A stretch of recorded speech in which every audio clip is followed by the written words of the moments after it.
everyone. So today we are going to be talking about fines for parents who take their children out during term time.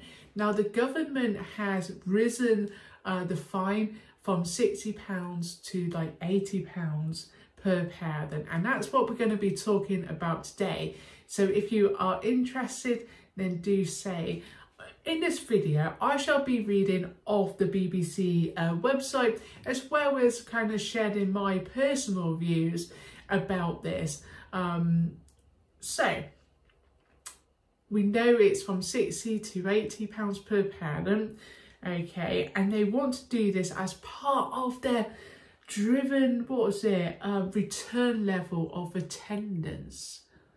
So I don't know whether you know this, but like since the pandemic, like a lot of children haven't been in school because they've been home like educated and that. So one school told the BBC News 1 out of every 3 of its pupils' absence without permission has been on a family holiday during term time.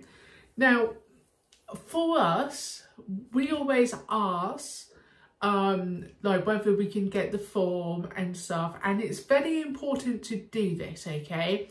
This is where many people may kind of do the naughty thing and kind of say, oh well, my child is sick, and actually they are not, they are going on holiday. I do think that you need to be like honest with like your school and the reasons that you are taking them out. So the reasons that we take our children out during the school term is because of my son, and it's because he can't always cope with the noise level and the crowds. And also like this year we are going to Spain. We was going to Cyprus. Another video is coming out about that. But like basically when you go abroad, it's really hot. So we wanted to go at a time when it wasn't going to be that hot, which is September.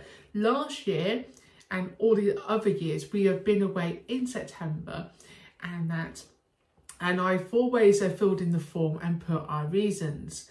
And it's always been like all the fires by Rebecca Saul, and sometimes with Matthew Saul as well. We've never got a fine if it hasn't.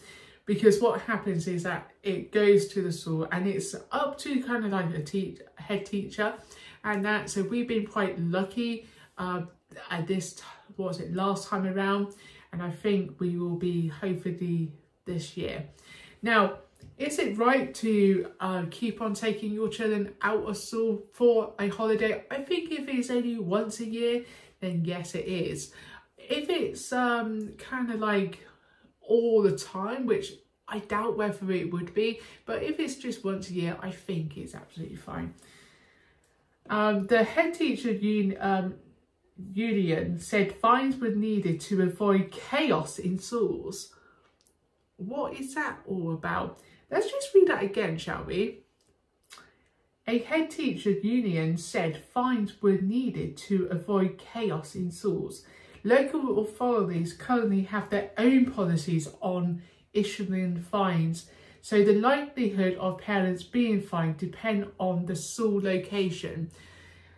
So in 2022, an investigation some local authorities told the BBC no penalties had been issued, where others handed out thousands per year. So it's a bit like a lottery postcode, really, isn't it? But an attempt to create more consistent approach across England, new guidelines tell schools to consider a fine after a child has missed 5 days without the head teacher permission. So basically, like I said earlier, you need permission from the head teacher. Ask for a holiday form, yeah, and then fingers crossed you will get that permission, but if not, prepare to kind of get a fine. I think it depends on your situation of and why you are actually taking your child out. If it's for good reasons, like as I asked for, like example, then I think that should be okay. But in an attempt to create more consistency approach across England, new guidelines tell the school to, so we read that.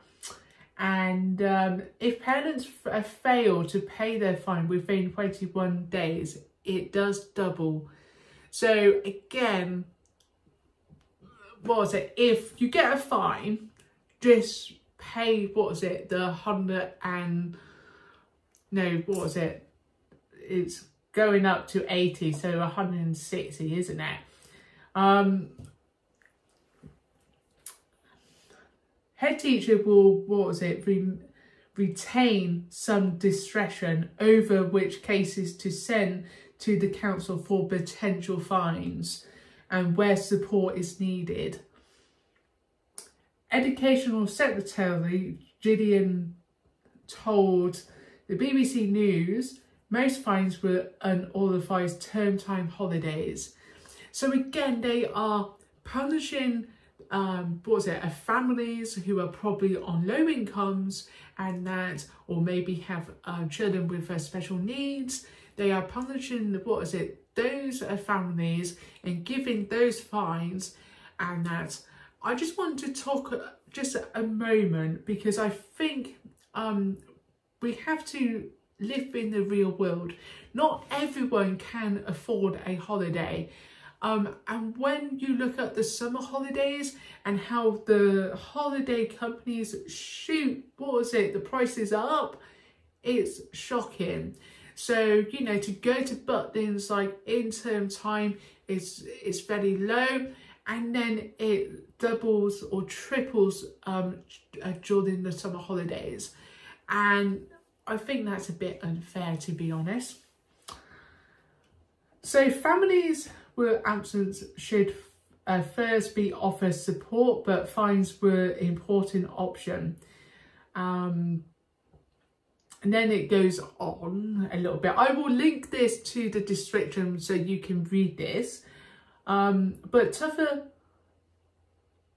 approach will prove controversial with parents struggling to afford a holiday or feel let down by the school system. So basically what they're saying, they want to get children back into school, okay, and for a most fantastic education, but the tougher approach will prove conservation for those who are struggling to afford a holiday or feel that they are let down. So will this work? Do you think this will work or not? Let me know in the comments. So single mum, this is a single mum from Halifax, was fined last year after taking her son in year 4 class with her elderly father who fell ill in India. She said that she had told the school ahead of time about their need to travel, but was made to pay a fine on her return anyway.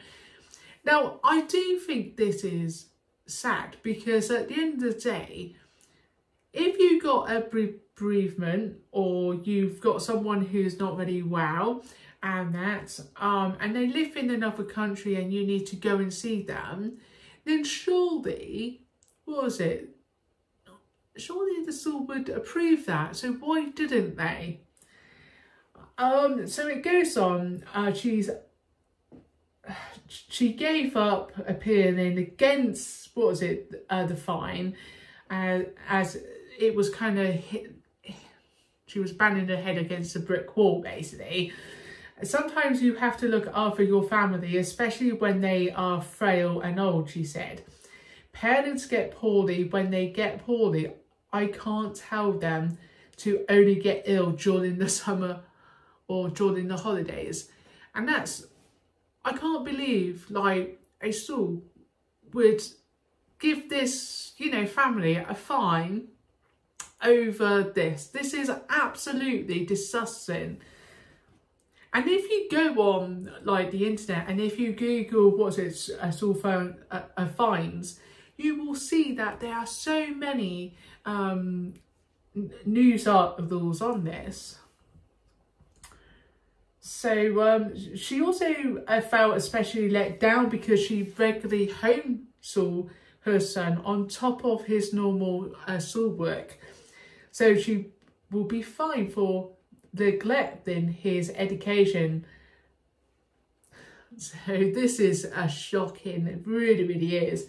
Some parents at Willow Academy in Grimsby tells the primary head teacher, Sarah Cox, they cannot afford to go on holiday outside of term time.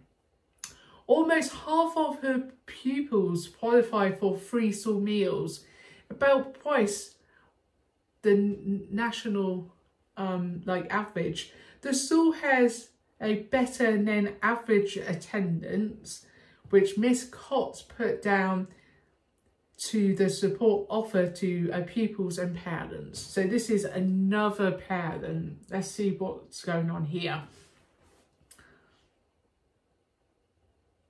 But in the run-up to October half term, 1 out of every 3 of its pupils is absent without permission was a family holiday. Well, why do you think that is? I'll tell you why it is. And it said it in here, right? If the children are on free school meals, yeah, let's put it this way, right? They can't afford to go on holiday during the holidays, okay? Because like I said, it's double or triple. Yeah, it's outrageous that the holiday companies can actually put their prices up, and the parents, the families shouldn't be fined, okay? They shouldn't be fined. And the reason that they shouldn't be fined is because they are on a low income, or they got kids with special needs. It could, or maybe that, they have to go away abroad because they got a poorly father or something like that. But of course, what does our government do? They slap another £20 onto the original fine of £60, and that's £80 per parent. But still, I think parents who can afford that will just pay, the £80, £160, because that's still cheaper than paying thousands of pounds to go away in, the holidays. Finding parents is a last resort, Miss Cox says. So this is a teacher, this is not a parent. Well, what can I say, eh? We feel that it doesn't have an impact, she says. The thing that most support our parents is understanding the importance of children being in school is a relationship. Miss Cox preferred to appeal to parents, conscience, and pointing out just a few mistakes could put them behind a mess. Listen, what about their well-being? What about a nice family holiday that they can enjoy without paying thousands of pounds, right? Our kids can learn, right? I'm dyslexic, yeah. I had a rubbish school, yeah. They didn't care about whether or not I went, but I did. Yeah, what did I really learn at school? Well, yes, reading, writing. I'm dyslexic, so that was, a bit of here and there.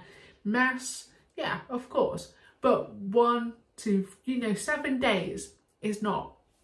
Right, my daughter, for one, right, when we go away, she learns about money. Yeah, she learns about budgeting and how to spend money wisely. Yeah, because at the end of the day, it's about, what is this coin? What is this note? You put them together, what do you get? How much money have you got left? No, it's how to budget, real life kind of skills. I know I'm going a bit overboard here, and it's because I have worked in like education, and I know for like sure that missing a few days won't really matter, but they have to say that because the government wants them to be in school and that. But like I said before, what about all the children who are on reduced timetables, suspended, and or maybe just haven't got a place? What about those thousands upon thousands of children who haven't been to school because of the government, because of the lack of funding that the councils have? And that's my bit for you. Let me know in the comments whether you agree with me or not. You might not agree with me, that's absolutely fine. That's your view. Yeah, this is my view. This is my view about, what is it, the government, yeah, the councils and yeah. And it's important for my kids to go to school, yeah. Like my son goes to a special needs like school. I make sure that he's in like every single day, right? But for 5 days, 7 days, he will be out having a lot of fun, going on the airplane. Yeah, he might not do that again. We don't know how that will go. Yeah.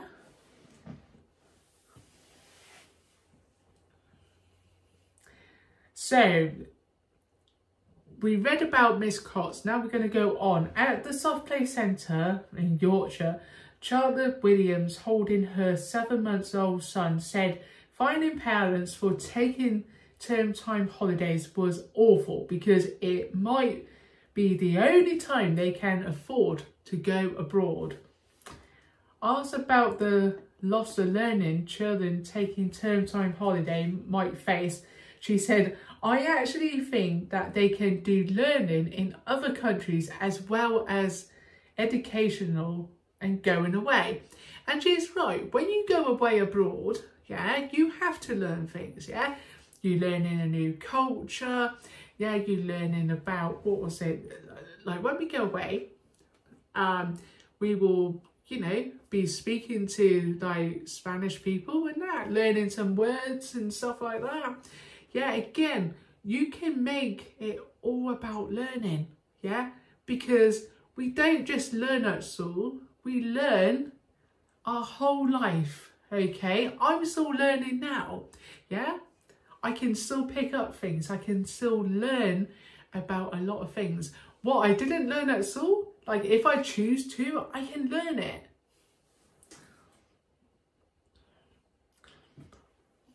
So, Danielle Phillips from Buckinghamshire says is saving $1,600 this year by taking this family of 4 to Egypt during term time in September rather than in the summer holidays.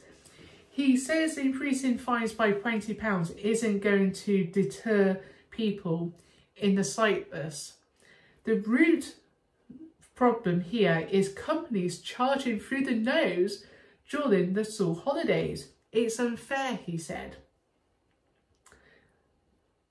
If I could book a holiday in August for the same price, my son wouldn't be out of school. The changes being set on Thursday comes after a slow process to improve the school attendance since the pandemic, a problem other UK nations and other countries have also struggled with. And then it just goes into some, you know, what was it, percentages and stuff like that. But I think there's 2 key things here, okay?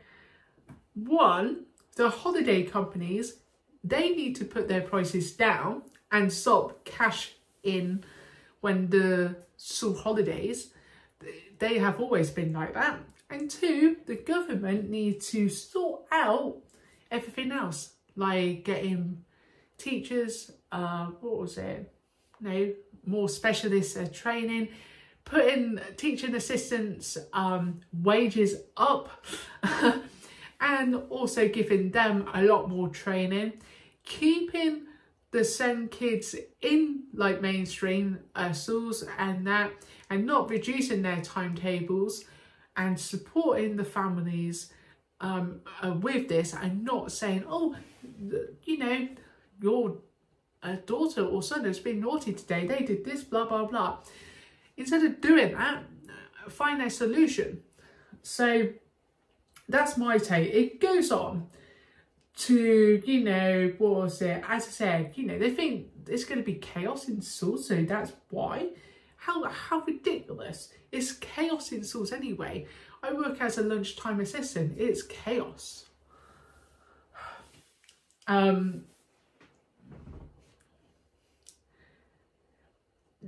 There's something here about, what is it, with some pupils with their anxiety or mental health, and the schools need more help to deal with them. So yeah, you need to get more kind of like trained staff and counsellors into those like schools, and actually really care about the kids and not just push them aside. The government has increased the mental health support for schools and plan to create more schools places for children with special educational needs and disabilities.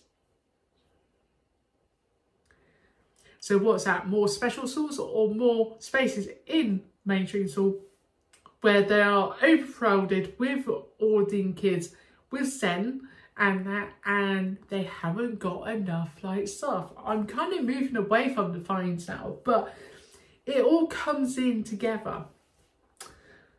As a result, the number of home education children has been growing. So what do you think? Let me know in the comments, and make sure that you watch this video here, and then I'll play this here, and I will see you in